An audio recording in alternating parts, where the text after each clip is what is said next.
गोलू नाम का एक 9 साल का लड़का एक छोटे से पहाड़ी गांव में अपने माता पिता के साथ रहता था। गोलू बहुत ही होशियार, दयालु और सबसे बड़ी बात, ईमानदार बच्चा था।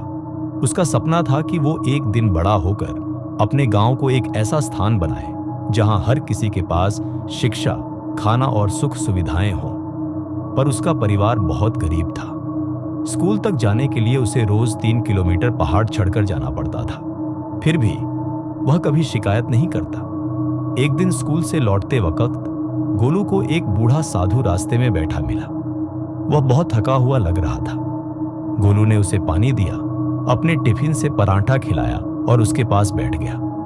साधु ने मुस्कुराकर कहा, बेटा, तू बहुत नेक दिल है। तेरे जैसे बच्चे अब बहुत कम होते हैं। मैं तुझे कुछ देना चाहता हूं, पर वादा कर इसका इस्तेमाल केवल अच्छे कामों के लिए करेगा। गोलू ने सिर हिलाकर हामी भरी। साधु ने उसे एक पुराना नक्शा दिया जिस पर एक रहस्यमयी जंगल और एक छुपा हुआ खजाना दिखाया गया था। अगली सुबह बिना किसी को बताए गोलू नक्शा लेकर निकल पड़ा।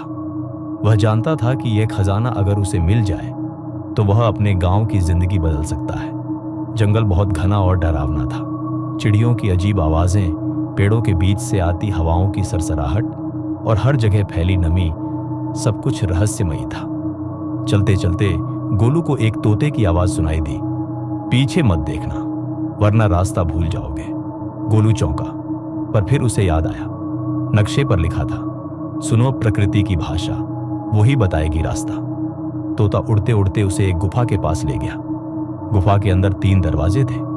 पहले दरवाजे पर लिखा था सोना और रत्नों का दरवाजा, दूसरे पर लिखा था शक्ति और जादू का दरवाजा, तीसरे दरवाजे पर लिखा था ईमानदारी और साहस का दरवाजा।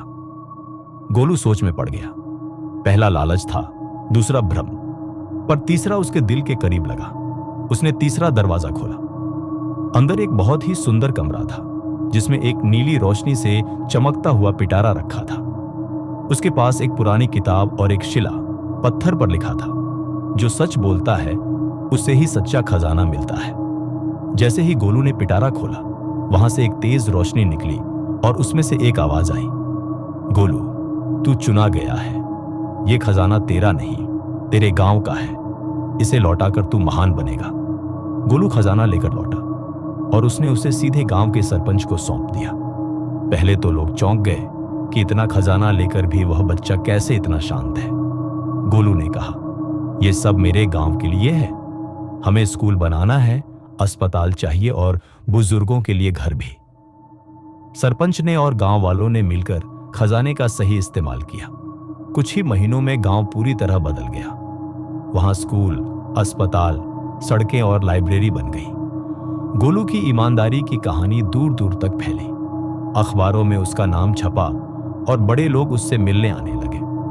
गोलू अब भी वहीं रहता है, पर आज भी वैसा ही सरल और ईमानदार है, क्योंकि सच्चा खजाना ईमानदारी ही होती है जो जिंदगी में हमेशा जीत दिलाती है।